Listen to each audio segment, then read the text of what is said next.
tout le monde, j'avais envie de vous faire une petite vidéo pour vous démontrer comment utiliser le rouleau mousse et vous donner quelques explications pour que vous deveniez des experts dans son utilisation. Alors tout d'abord, je présente l'outil. Le rouleau mousse, il y a différentes formes et différentes densités. Alors on a le rouleau conventionnel qui est en mousse comme celui-ci, qui est relativement long, environ 1 mètre. On a également des versions qui sont plus courtes et qui peuvent être, comme celle-ci, plus denses. Donc plus elle va être dure, plus elle va offrir un massage intense. Et on a également des versions qui sont, je vais dire, pour ceux qui aiment bien avoir mal, alors des versions qui sont même avec certaines dents ou certaines rugosités comme celle-ci qui vont permettre un massage vraiment plus en profondeur. Personnellement, je vous propose, surtout pour débuter, de commencer avec un rouleau qui est assez souple, pas trop ferme. Ça va vous permettre quand même d'avoir une bonne initiation là, sans vous faire mal pour commencer. Pour le rouleau mousse, il y a plusieurs utilisations.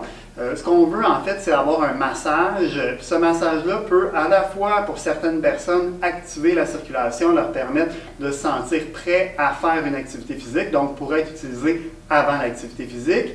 Et pour certaines autres personnes, ça va plutôt avoir un effet relaxant de détente. Donc ces gens-là vont préférer l'utiliser après une séance d'entraînement. Et avec une utilisation à long terme, on peut également être amené à avoir des bénéfices au niveau de la flexibilité. Donc, plus on l'utilise, plus on peut devenir flexible. Donc, c'est pour ça qu'on l'inclut dans la catégorie des étirements, même si, en fait, c'est plus une forme de massage. Mais comme elle engendre les mêmes bénéfices que l'étirement, on va souvent l'inclure dans la catégorie des étirements également.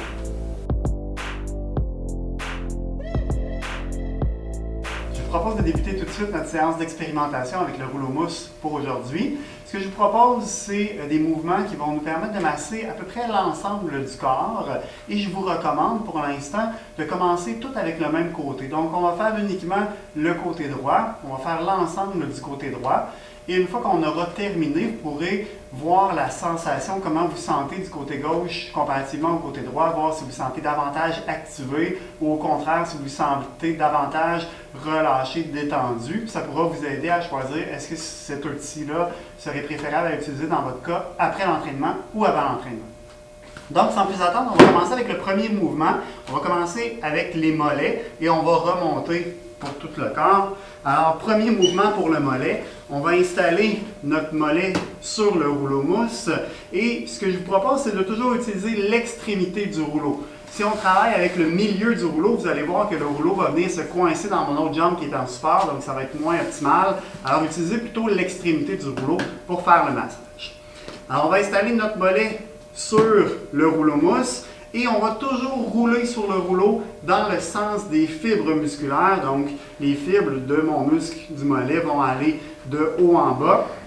Alors, en supportant mon poids avec mes mains et avec ma jambe qui est au sol, je vais être capable de supporter une bonne partie de mon poids et de faire comme ça de grands mouvements d'aller-retour sur toute la longueur du mollet. Alors, bien important, on veut masser l'ensemble du mollet. Donc, on va aller complètement de son origine jusqu'à son insertion. Alors, son origine qui part juste un tout petit peu en haut du genou. Et on va aller jusque dans le tendon calcanéen. Alors, on va faire toute la longueur comme ça. Vous avez deux choix. Soit vous pouvez faire des petits mouvements, par exemple, pour masser la partie qui est davantage proximale du muscle. Et ensuite, de se déplacer pour aller masser la partie qui est distale.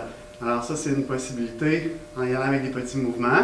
Ou si vous vous sentez à l'aise, on peut y aller aussi avec des mouvements sur toute la longueur.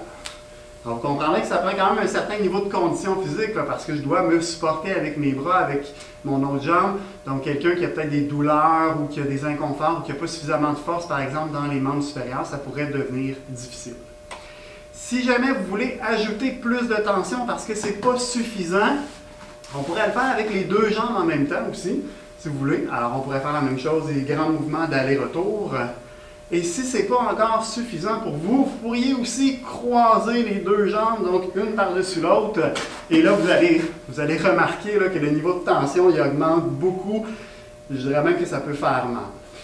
Ce qu'on veut avoir comme tension optimale dans les différents mouvements, c'est avoir un bon massage, une sensation de massage en profondeur qui serait peut-être à la limite de l'inconfort, mais on ne devrait jamais ressentir de douleur. Si jamais ça fait mal, ce que vous devez faire, c'est essayer de supporter un peu plus de poids, là, donc d'en appuyer moins sur le rouleau, et là vous allez trouver un niveau qui est plus confortable.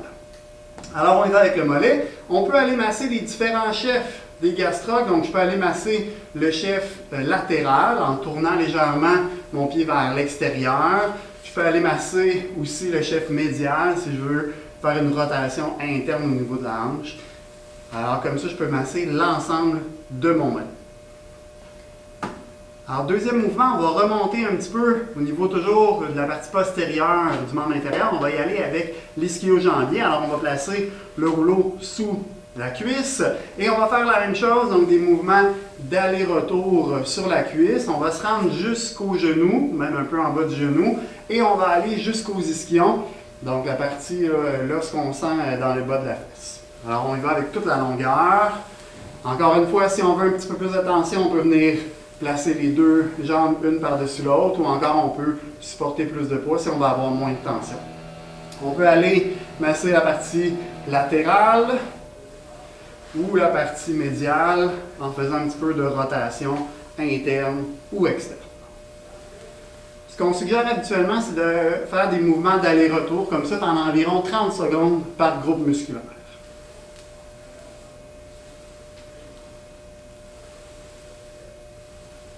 Alors, n'hésitez pas à vous promener de l'intérieur jusqu'à l'extérieur. Vous allez peut-être sentir des petits points de tension qui sont plus importants. Donc, vous pouvez aller jouer dans ces points de tension-là, les travailler un petit peu plus, toujours dans le respect de votre douleur. On va changer un petit peu la position maintenant. Donc, on a fait l'arrière de la jambe. On va aller faire le grand fessier maintenant. Alors, on se rappelle l'orientation du grand fessier. Donc, les fibres musculaires vont aller vers le bas et vers l'extérieur. Donc, pour être bien orienté avec le rouleau, ce que je vous propose, c'est de le placer avec un léger angle d'environ 30 à 45 degrés vers l'extérieur. Alors, je vais placer mon grand fessier sur le rouleau et je vais faire un mouvement qui va aller un petit peu plus en diagonale vers l'extérieur pour rester dans l'angle de mes fibres musculaires. Encore une fois, si on veut plus de tension, on peut mettre les deux jambes une par-dessus l'autre ou on peut y aller une jambe à la fois. À vous de voir. Vous pouvez toujours vous déplacer un tout petit peu vers l'extérieur, vers l'intérieur. On veut masser l'ensemble du muscle grand fessier.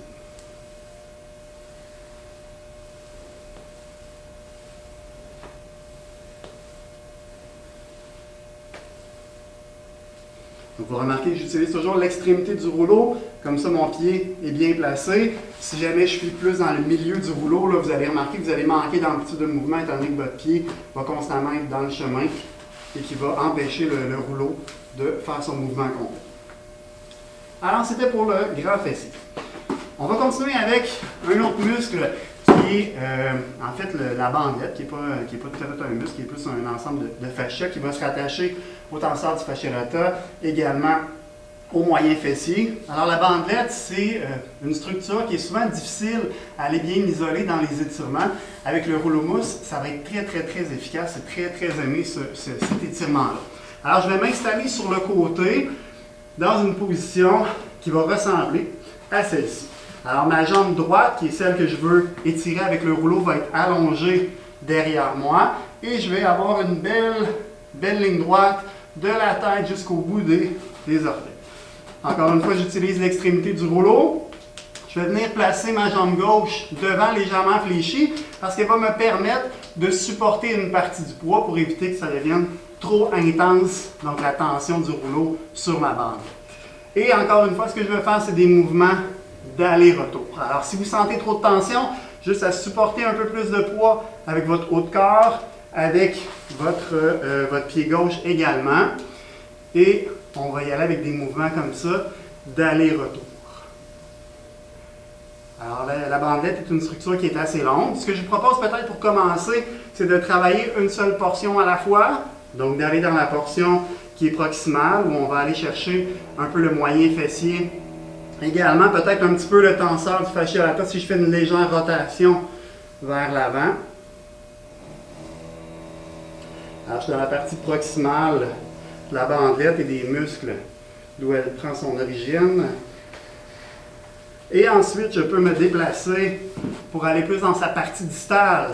Donc, elle va aller s'insérer sur le plateau tibial, la portion latérale, le condyle latéral du tibia, également une partie de la tête fibulaire. Alors, je peux y aller avec des mouvements de plus petite amplitude, comme ça dans cette zone. Si vous sentez trop de tension, je vous le redis, on reporte, on supporte un peu plus de poids par le haut de corps, par la jambe, ou même on peut faire un peu d'adduction à la cuisse droite pour soulever un petit peu la jambe. Alors, bandelette très efficace. Vous pouvez faire un petit peu de rotation vers l'externe pour masser la portion plus latérale, plus postérieure de la cuisse. Un petit peu de rotation interne aussi si vous voulez. On va se retrouver à la limite là, des quadriceps si on fait un peu trop de rotation. Et si vous vous sentez à l'aise, on peut y aller avec des mouvements de grande amplitude qui vont nous permettre de masser l'ensemble de la bandelette sur toute sa longueur. C'est normal si vous sentez un peu de travail dans le haut du corps. Comme je vous disais tout à l'heure, ça prend quand même une certaine force, une certaine endurance pour être capable de maintenir les positions. Alors, on s'est intéressé à la partie postérieure et latérale du membre inférieur. Il va nous rester la partie antérieure. Alors, je vous propose de faire le tibial antérieur. Alors, la façon de se placer, on va se placer sur le ventre dans une position qui va ressembler un peu à une planche. Alors, vous pouvez le faire soit sur le genou ou encore sur le pied. Et ce qu'on veut, c'est faire une légère rotation interne de la jambe pour aller exposer la partie du tibial antérieur. Et on va faire des allers-retours, encore une fois, sur toute la longueur. Alors, soit avec le pied gauche au sol, si vous préférez, on pourrait aussi faire avec le genou au sol.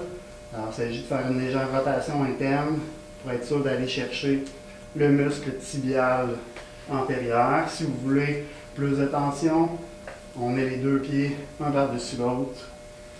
Alors, à vous de choisir. Je le répète, on ne devrait jamais avoir de douleur. Ce qu'on veut, c'est avoir un léger inconfort pour sentir un massage en profondeur. On va poursuivre un petit peu plus haut. On va aller cette fois-ci dans la cuisse, la partie antérieure de la cuisse. On va masser l'ensemble du quadriceps, l'ensemble des différents chefs. Alors, une position qui va ressembler beaucoup à la précédente, mais cette fois-ci avec le rouleau qu'on va venir placer sous la cuisse.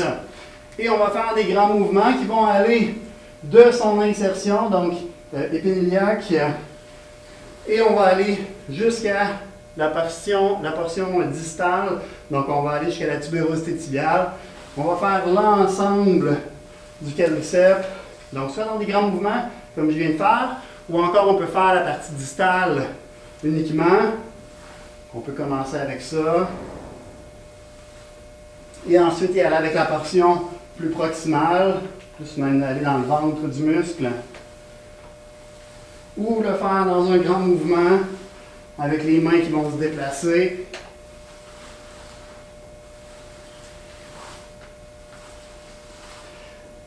Comme pour les autres muscles, on peut faire un peu de rotation aussi pour aller chercher les portions médiales et latérales de la cuisse. Alors, je vais y aller avec la portion latérale. Alors, je vais être tout près là, de la section que j'ai fait tout à l'heure pour la bandelette. Et je peux faire un peu de rotation aussi, de rotation externe au niveau de la hanche pour venir exposer la portion interne, le vaste interne au niveau du quad.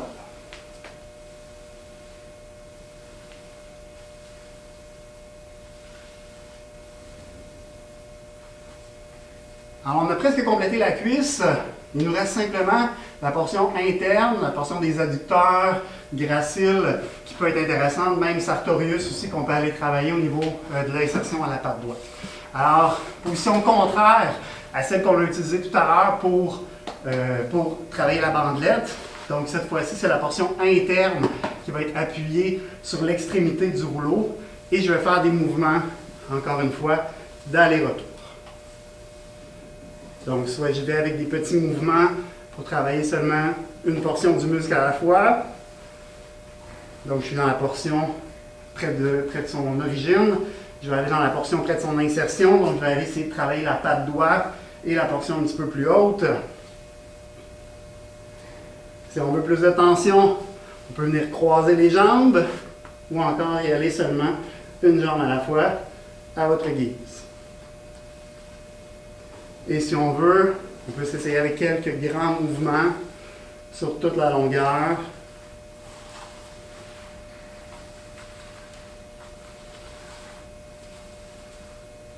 Voilà, alors on aurait complété le membre inférieur. On va poursuivre le travail avec des étirements pour le tronc. Donc, je vais vous proposer des étirements pour les muscles lombaires. Alors, les érecteurs du rachis. Vous vous rappelez, les érecteurs du rachis ont une forme assez longitudinale qui va de haut en bas. Alors, on devra les masser dans ce sens-là également.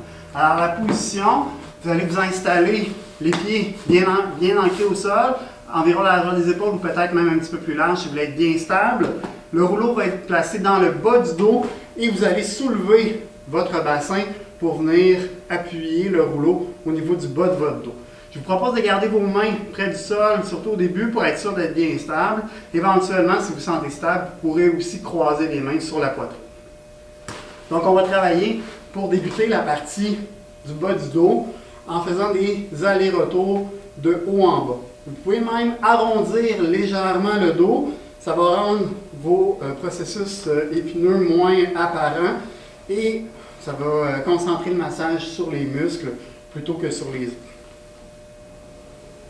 Alors, si vous vous sentez à l'aise, ça va augmenter la tension. On peut croiser les mains sur la poitrine. Vous pouvez les laisser au sol aussi, si vous préférez.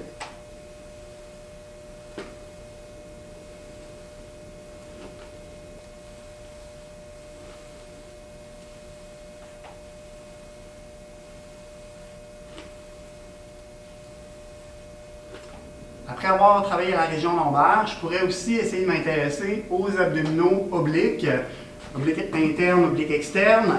Alors, je vais me placer dans une position qui ressemble à une planche, où je vais appuyer le rouleau dans la portion entre la dernière côte et la crête iliaque pour faire des allers-retours dans cette région-là, toujours en supportant plus ou moins le poids de mon corps avec mes bras si je veux augmenter ou diminuer la tension. Donc, concentrez-vous entre les côtes et la crête iliaque. Si je souhaite, je peux faire un peu de rotation vers la droite pour aller exposer davantage la portion antérieure des abdominaux. Ou encore un peu de rotation vers la gauche si je veux me rapprocher de mes structures lombaires, aller masser la portion plus postérieure des abdominaux obliques.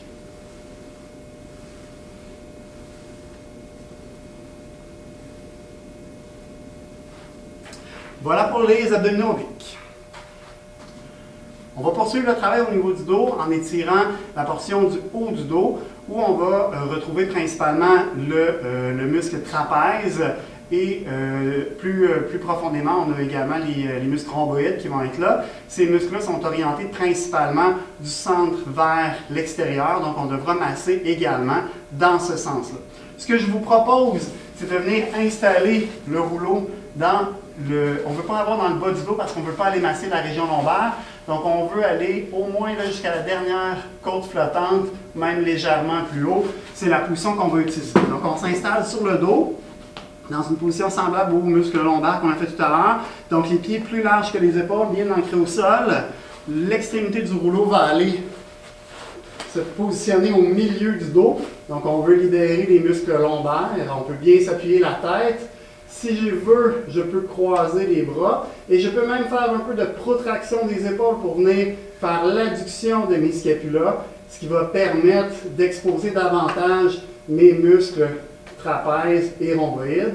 Et je vais aller avec des petits mouvements de gauche à droite qui vont me permettre d'aller masser la région du dos. Donc, gardez bien les épaules en protraction.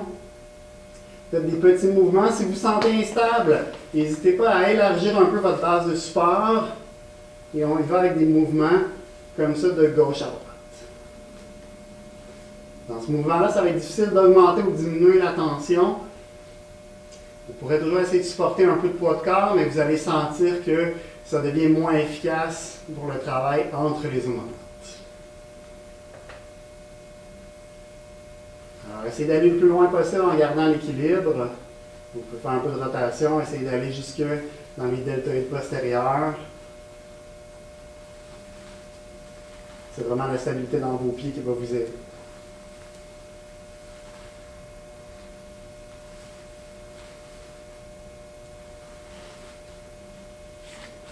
OK, alors on s'arrête ici pour le dos. On a fait l'ensemble des grandes masses musculaires du dos. En fait, je vous dis ça, mais j'en oublie une importante. Le grand dorsal. Donc, le grand dorsal qui est une structure principale au niveau du dos et qu'on va voir venir s'insérer jusqu'à la tête humérale, devant la tête humérale. Alors, c'est la portion postérieure, le grand muscle qui forme la portion postérieure de l'aisselle qu'on va vouloir masser avec le rouleau. Celui-ci est un petit peu plus difficile, un peu plus technique comme mouvement, mais il est particulièrement efficace. Donc, vous allez très, très bien le sentir tout à l'heure quand vous allez le faire. Alors, je vous encourage à vous installer sur l'extrémité du rouleau pour être confortable. Vous allez venir, pour l'instant, le placer dans la portion juste un peu sous l'aisselle, environ à la hauteur de la poitrine. Si on se rappelle bien les origines, les insertions du grand dorsal, vous vous rappelez qu'il va être inséré au milieu du dos et qui va remonter sur le côté pour aller s'insérer devant à la tête humérale. Alors, je vais essayer de suivre ce trajet-là en faisant tourner mon corps. Donc, quand je vais aller vers son origine, je vais tourner vers la gauche pour aller chercher la portion qui est plus postérieure du grand dorsal.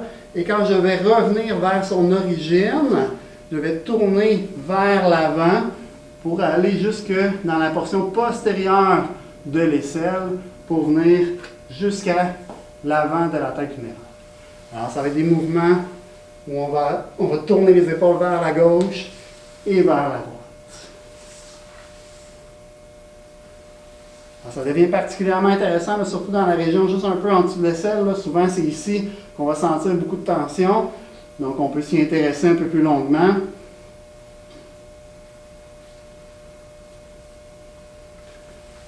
Et on peut reprendre avec des grands mouvements.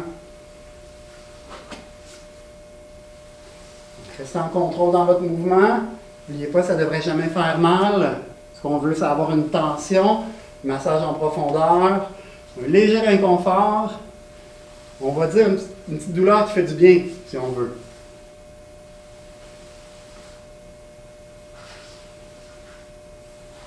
Alors voilà pour le massage du grand dorsal.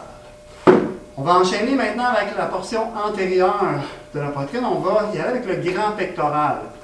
Le grand pectoral, c'est surtout dans sa portion distale où ça va être intéressant de le masser, avec des fibres qui s'en vont vers l'extérieur et légèrement vers le haut également. Donc pour celui-ci, on va essayer de s'orienter dans l'axe des fibres. Donc je vais placer mon rouleau légèrement en angle par rapport à la position de mon corps. Donc je ne voudrais pas qu'il soit complètement dans le même sens, mais je voudrais plutôt qu'il soit légèrement avec un angle vers l'extérieur. Je vais appuyer la portion distale de mon grand pectoral sur le rouleau. Je vais même aller chercher un petit peu de rotation interne au niveau de l'épaule. Ça va me permettre de plus exposer mon grand pectoral. Et je vais faire des petits mouvements cette fois-ci.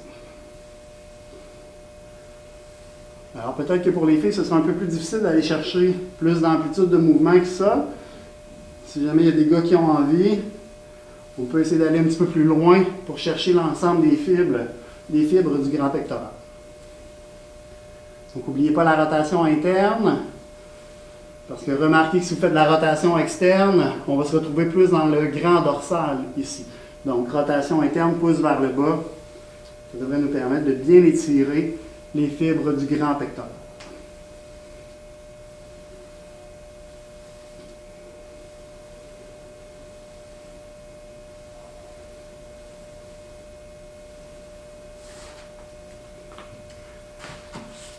Alors voilà pour les muscles du tronc, les principaux muscles du tronc qu'on peut tirer avec le rouleau.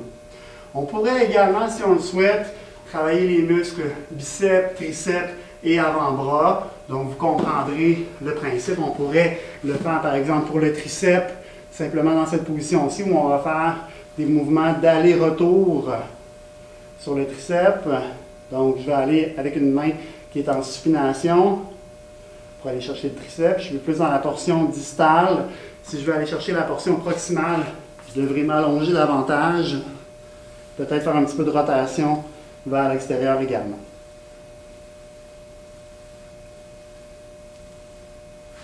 Finalement, si je veux faire le biceps, un peu la même chose, mais cette fois-ci avec une main qui est en pronation, rotation interne à l'épaule, je pourrais aller masser le biceps sur toute sa longueur.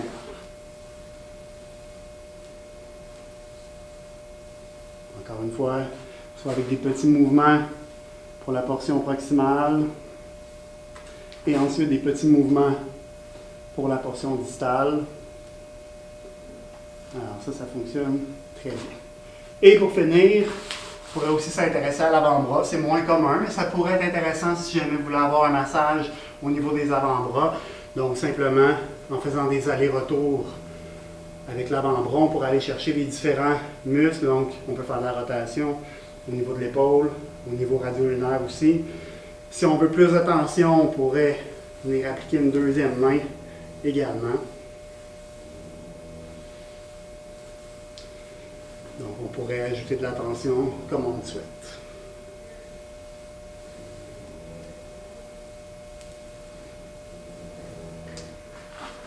Alors voilà, ça complète notre expérimentation. Je vous propose de prendre quelques secondes au moins pour essayer de ressentir comment vous vous sentez présentement. Quelle est la différence entre le côté gauche et le côté droit de votre corps? Est-ce que vous vous sentez plus activé de votre côté droit, donc vous êtes prêt vraiment à faire une activité physique qui sera intense? Ou au contraire, vous sentez votre côté droit qui a tendance à être très détendu, qui est plutôt amorphe, qui préférerait aller se reposer. Selon votre sensation, ça pourra vous indiquer est-ce que vous êtes plus apte à utiliser cette pièce d'équipement-là avant l'entraînement ou après l'entraînement. Une fois que vous aurez pris en compte vos sensations, ce que je vous propose, c'est de rembobiner la cassette et de faire exactement le même exercice pour le côté gauche pour avoir une détente qui est optimale. Et aussi, dites-vous que plus vous pratiquez, plus vous allez devenir à l'aise. Okay? Parce que quand vous allez arriver avec un vrai client, vous devrez lui démontrer les exercices. C'est bien important non seulement que vous l'ayez fait une fois, mais que vous maîtrisiez l'exercice suffisamment pour être capable de lui enseigner, donc de trouver les bons mots et de connaître les sensations qu'on va avoir pendant qu'on fait l'exercice. Alors pour ça, il n'y a pas de secret. Ce secret, en fait, c'est de pratique. Alors voilà, je vous laisse là-dessus. Je vous souhaite bonne pratique.